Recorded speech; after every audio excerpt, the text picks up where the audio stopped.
syukurillah wa la haula wa la quwwata illa billah. Pertama-tama marilah kita bersyukur kepada Allah yang Maha Kuasa. Pada pagi ini kita masih bisa berkumpul untuk mengikuti kegiatan presentasi dari teman kita Ibu Tutut Munawaroh dari SDN Umburjo, Kecamatan Jogorokol, Kabupaten Ngawi, tentang aksi nyata budaya positif di lingkungan sekolah. Untuk itu, marilah kita bersama-sama menyaksikan presentasi berikut dengan seksama agar kita bisa menerapkan di sekolah kita dengan sebaik-baiknya.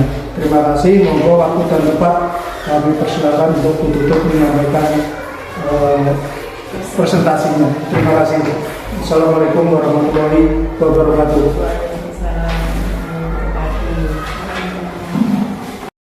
Bismillahirrahmanirrahim. Assalamualaikum warahmatullahi wabarakatuh. Puji syukur kita panjatkan kehadirat Allah Subhanahu wa Ta'ala, karena dengan limpahan rahmat dan taufiknya kita masih bisa bertemu dalam keadaan sehat walafiat.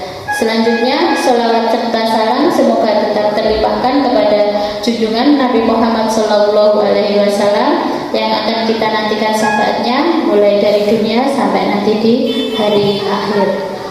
Selanjutnya, Bapak Ibu, terima kasih telah memenuhi undangan kami pada pagi hari ini. Saya di sini akan mempresentasikan hasil aksi nyata yang saya peroleh dari pendidikan guru bendera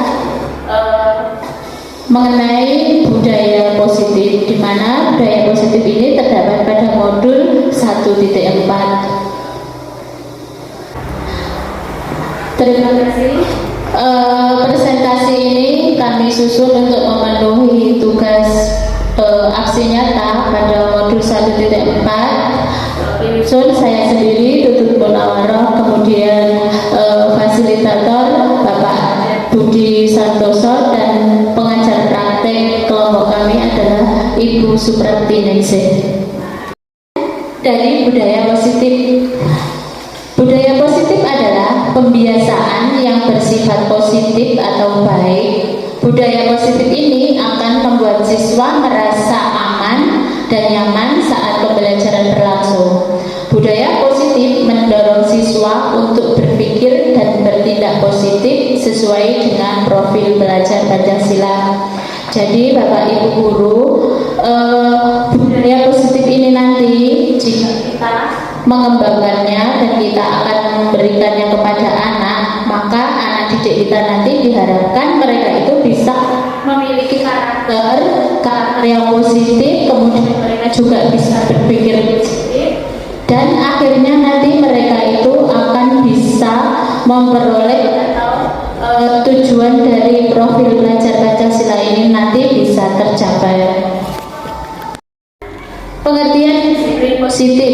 Disiplin positif adalah cara penerapan disiplin tanpa kekerasan dan tanpa ancaman, yang pada prakteknya dibutuhkan adanya komunikasi yang baik mengenai perilaku yang baik antara guru dan siswa. Jadi di sini dibutuhkan satu kerjasama yang baik atau komunikasi yang baik antara siswa dan guru supaya nanti disiplin positif ini dapat tercipta. Kemudian dalam penerapan disiplin ini, murid diajarkan untuk memahami konsekuensi dari perilaku mereka. Selain itu, disiplin positif juga mengajarkan murid bertanggung jawab, saling menghormati, serta dapat berinteraksi dengan lingkungannya. Jadi nanti diharapkan dari penerapan disiplin positif yang kita ajarkan ini, anak akan memahami konsekuensi dari perbuatan mereka apabila mereka itu tidak melakukan disiplin positif tadi. Kemudian disiplin positif ini juga merupakan salah satu cara penerapan disiplin yang bertujuan untuk menumbuhkan kesadaran serta memberdayakan murid untuk melakukan sesuatu tanpa adanya ancaman, reward ataupun hukuman. Jadi disiplin positif ini bisa juga dimaksudkan adalah sebagai satu motivasi untuk siswa atau anak-anak ini dalam melakukan satu eh, satu perbuatan. Jadi mereka saat melakukan perbuatan itu mereka tidak akan mengharapkan adanya reward, mereka tidak akan mendapatkan ancaman atau hukuman. Selanjutnya akan kita teruskan tentang nilai kebajikan dari profil belajar Pancasila. Bapak Ibu yang saya hormati, nilai kebajikan universal itu adalah sifat-sifat positif manusia yang merupakan tujuan mulia yang ingin dicapai oleh setiap individu. Jadi sifat-sifat ini merupakan payung besar atau pondasi atau nilai-nilai kita yang kita jadikan tolak ukur kita untuk berperilaku. Kemudian institusi atau organisasi pendidikan biasa memiliki nilai-nilai kebajikan yang diyakini ini tadi dan disepakati bersama bahwa nilai kebajikan ini akan dicapai oleh setiap individu anak yang berada di Indonesia yang akan kita kenal dengan profil pelajar Pancasila. Jadi betul-betul perilaku ini kita tekankan untuk seluruh anak-anak bangsa kita, bangsa Indonesia, untuk mereka laksanakan, untuk mereka jadikan sebagai satu budaya disiplin positif. Kemudian profil pelajar Pancasila itu terdiri dari satu, beriman dan bertakwa kepada Tuhan Yang Maha Esa dan berakhlak mulia, kemudian berkebinekaan global, bergotong royong, mandiri, kreatif, dan bernalar kritis. Ini memang benar-benar sifat satu kebajikan universal yang tanpa membedakan, semuanya harus benar-benar dikenalkan, diajarkan, dan diberikan untuk anak-anak kita. Nilai kebajikan yang universal ini tadi bersifat universal dan lintas bahasa, suku, bangsa, agama maupun latar belakang. Jadi semuanya sama tanpa beda-bedakan, semuanya bisa melaksanakan disebut dari profil pelajar Pancasila ini. Anggota kelas perlu belajar. Ini adalah contoh keyakinan kelas yang pernah saya buat bersama siswa-siswa saya di kelas 6. Nanti Bapak Ibu guru yang lain bisa menyesuaikan, bisa menanyai, menggali dari anak-anak sendiri. Setiap anggota kelas perlu belajar, setiap anggota kelas perlu bahagia, setiap anggota kelas saling menghargai, setiap anggota kelas merasa aman dan nyaman, setiap anggota kelas mengerjakan tugas. Nah, itu keyakinan kelas itu bisa berbeda antara kelas yang satu dengan kelas yang lain, tapi dengan harapan keyakinan kelas ini nanti bisa dijadikan satu pedoman atau satu istilahnya itu undang-undang ketika mereka nanti itu akan melanggar apa yang mereka tulis sendiri, itu nanti kita bisa mengembalikan kepada keyakinan kelas ini. Bapak Ibu, untuk yang slide ini adalah contoh dari keyakinan kelas anak-anak tingkat atas atau SDMP. Sengaja saya tulis di sini, biasanya itu ada kata atau kalimat yang berbeda dari anak-anak kita, terutama anak pendidikan dasar, sekolah dasar dengan SMP. Dari segi bahasa yang kita lihat adalah sudah bisa menyusun kata-kata dengan rapi, kata-kata begitu tegas, dan bahasanya itu sudah agak tinggi daripada untuk anak-anak SD. Poin 1, biasanya kami meyakini bahwa sangat penting untuk menghormati semua orang milik orang lain. Kemudian poin yang kedua itu tentang bekerja. Kami sangat meyakini bahwa sangat penting untuk mengerjakan segala pekerjaan dan tugas sesuai yang ditugaskan. Kemudian diterima dan memiliki, ini tadi di tak menghormati, tapi kalau di tingkat SLTP atau SLTA itu cenderung ke bahasa yang lebih tinggi. Kami sangat meyakini bahwa penting untuk merasa diterima di kelompok dan saling peduli satu sama lain. Nah, itu tadi mengenai satu keyakinan kelas yang bisa disusun atau dibuat oleh anak-anak sendiri.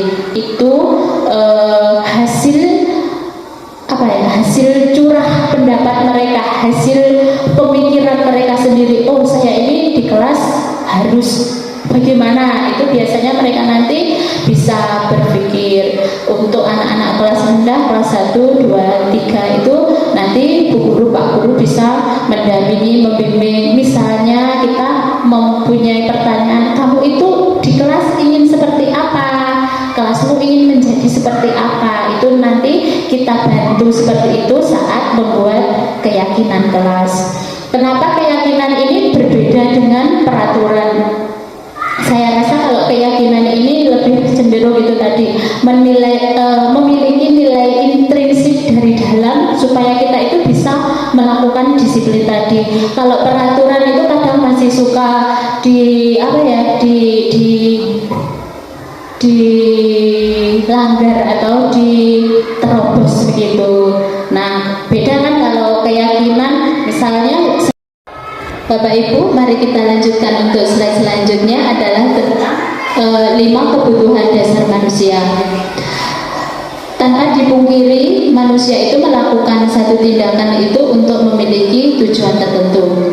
Nah, semua yang dilakukan itu tadi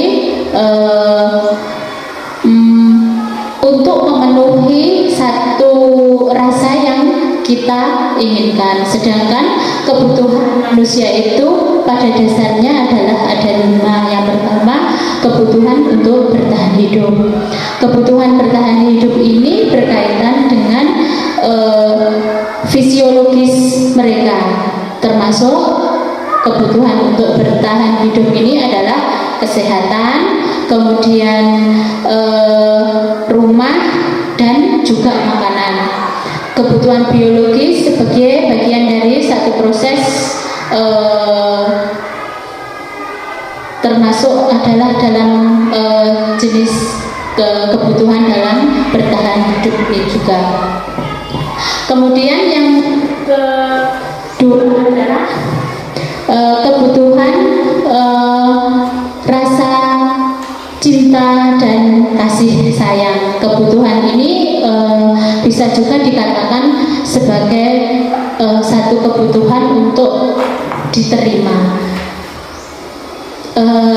Kebutuhan rasa sayang dan rasa ingin diterima ini yang biasanya terjadi pada anak-anak atau siswa kita. Anak-anak memiliki kebutuhan yang paling mendasar, yaitu rasa ingin diterima dan kasih sayang. Biasanya ingin disukai dan diterima oleh lingkungan mereka, baik itu lingkungan di rumah, di lingkungan di sekolah, atau bahkan di lingkungan tempat mereka bermain. Nah, tugas kita sebagai guru atau sebagai pendidik adalah tentunya kita harus bisa memenuhi apa yang diharapkan atau yang diinginkan anak-anak dari rasa atau kebutuhan kasih sayang dan rasa diterima tadi. Kemudian kebutuhan selanjutnya adalah penguasaan atau pengakuan. Kebutuhan ini berhubungan untuk mencapai sesuatu. Bisa menjadi kompeten, bisa menjadi terampil, atau bisa berprestasi dengan 5 posisi. Bapak Ibu, sampailah kita pada materi selanjutnya adalah tentang 5 posisi kontrol. penggagas atau tokoh dari posisi kontrol ini adalah Dian Gosen. Nah, itu dalam bukunya kalau tidak salah itu adalah Restitution of Restituting School Discipline. Nah, mengemukakan bahwa guru itu perlu meninjau kembali atau mengontrol dari penerapan disiplin yang mereka lakukan di dalam kelas atau di dalam sekolahan, di mana ada 5 posisi kontrol yang diterapkan, yang bisa diterapkan oleh seorang guru ataupun orang tua juga bisa menerapkan 5 posisi kontrol ini tadi. Dan mari kita bahas satu-satu apa saja 5 posisi kontrol tersebut. Yang pertama adalah pemberi hukuman. Jadi seorang pemberi hukuman biasanya itu menggunakan hukuman fisik maupun hukuman verbal. Nah, orang-orang yang menjalankan posisi penghukum ini senantiasa mengatakan bahwa sekolah memerlukan sistem atau alat yang dapat lebih menekankan murid-murid untuk lebih berdisiplin lebih dalam lagi. Guru-guru yang suka berposisi dalam penghukum ini biasanya akan berkata seperti ini, Bapak Ibu guru, patuhi aturan saya, atau nanti awas jika kamu tidak mematuhi aturan saya. Itu adalah salah satu ciri dari kontrol penghukum. Mudah-mudahan dari kita tidak ada ya Bapak Ibu guru yang berposisi atau berkontrol sebagai penghukum, karena ini akan menyakitkan untuk anak-anak. Selanjutnya, kata-kata yang sering digunakan oleh seorang penghukum adalah kamu selalu saja salah. Kamu selalu saja salah, selalu, pasti selalu, kamu yang terakhir selesai. Nah, itu juga satu contoh ungkapan atau kata-kata yang digunakan oleh seorang guru pada posisi kontrol seorang penghukum. Bapak Ibu, untuk materi yang terakhir adalah restitusi. Kita tahu restitusi, kita harus mengerti dulu apakah itu pengertian dari restitusi. Restitusi adalah proses menciptakan kondisi bagi murid untuk memperbaiki kesalahan mereka sehingga mereka bisa kembali pada kelompok mereka dengan karakter yang lebih kuat. Restitusi juga merupakan proses kolaboratif yang mengajarkan murid untuk mencari solusi untuk masalah mereka dan membantu murid berpikir tentang orang seperti apa yang mereka inginkan dan bagaimana mereka harus memperlakukan orang lain.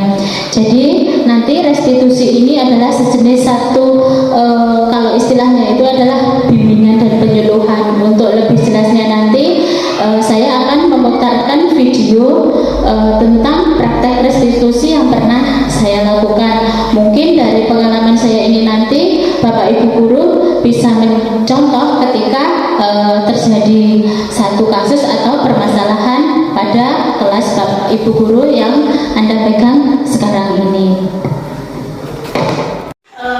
Bapak Ibu guru yang saya hormati, langkah-langkah dari restitusi tadi atau tahapan restitusi tadi ada 3. Yang pertama adalah menstabilkan identitas. Nah, pada tahap menstabilkan identitas ini nanti apa-apa yang bisa kita kerjakan nanti juga ada pada contoh video yang pernah saya buat. Kemudian validasi tindakan yang salah. Pada tahapan ini kita memberikan penguatan kepada anak. Kalau memang anak itu melakukan kesalahan, kita pancing ke arah sana dan kita tidak sampai memperkeruh suasana. Jangan sampai memperkeruh suasana ke anak, menyalahkan ke anak, itu tidak perlu. Selanjutnya, langkah yang ketiga adalah menanyakan keyakinan. Karena anak tadi sudah salah, kita kembalikan ke keyakinan. Kamu itu sudah salah, berarti kamu itu harus apa, bagaimana, tindakan selanjutnya yang akan kamu lakukan itu apa. apa seperti itu. Nah, jadi nanti sekali lagi untuk restitusi ini nanti silakan Bapak Ibu menyimak video yang pernah saya lakukan.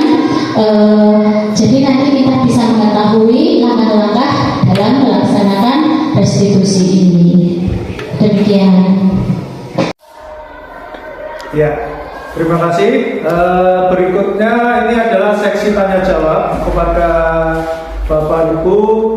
Mungkin ada yang ditanyakan, silahkan. Nanti satu dua pertanyaan dulu bisa dijawab langsung sama narasumbernya. Silahkan. Ya, tadi presentasi yang telah saya sampaikan tentang budaya positif. Mungkin dari Bapak atau Ibu ada yang ingin bertanya atau ingin memberikan saran atau memberikan kritik terhadap saya. Waktu saya persilahkan. Monggo.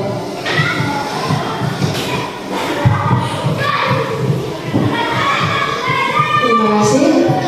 Begini Bu, jika anak sudah berulang kali direstitusi tetapi belum ada perubahan yang positif dan masih terus bermasalah, apa yang harus kita lakukan? Terima kasih Bu atas pertanyaannya ya. Baik Ibu, karena restitusi itu adalah satu bimbingan yang kita berikan kepada anak tanpa harus menjatuhkan anak, dan kita bisa memberikan satu solusi atau jalan keluar kepada anak. Nah, dari Ibu tadi menanyakan kalau sudah berulang kali direstitusi dan anak masih tetap memiliki masalah atau masih tetap sama gitu ya Bu ya. Nah, ini mungkin gini Bu, kita ulang lagi atau kita coba kembali lagi, kita harus melihat kebutuhan apa yang belum kita penuhi terhadap anak tadi. Karena mengingat restitusi itu adalah satu pemberian jalan keluar. Berarti kita melihat dulu kebutuhan anak mana yang belum kita penuhi. Apakah anak tadi merasa kurang bebas, kurang kasih sayang, atau kurang dalam mereka diterima dalam lingkungan mereka. Kita melihat lagi, kita ulangi lagi. Jadi di situ kita juga harus bisa menerapkan posisi kontrol kita.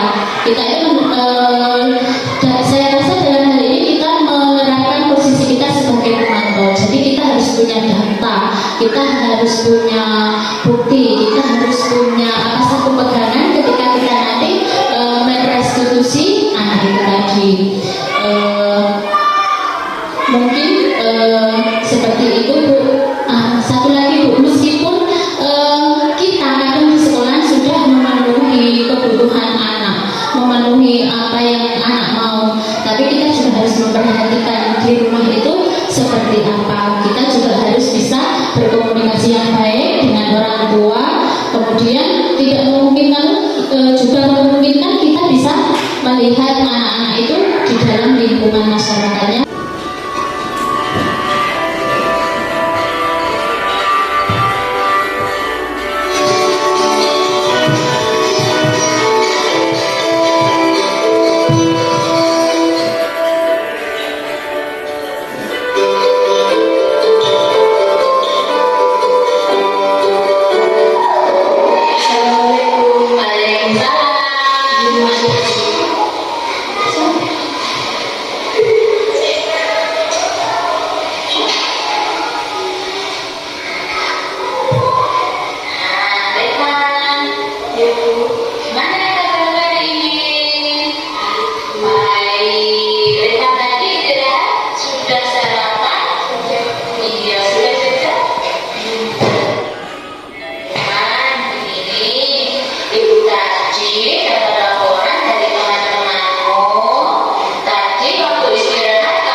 Itu ya.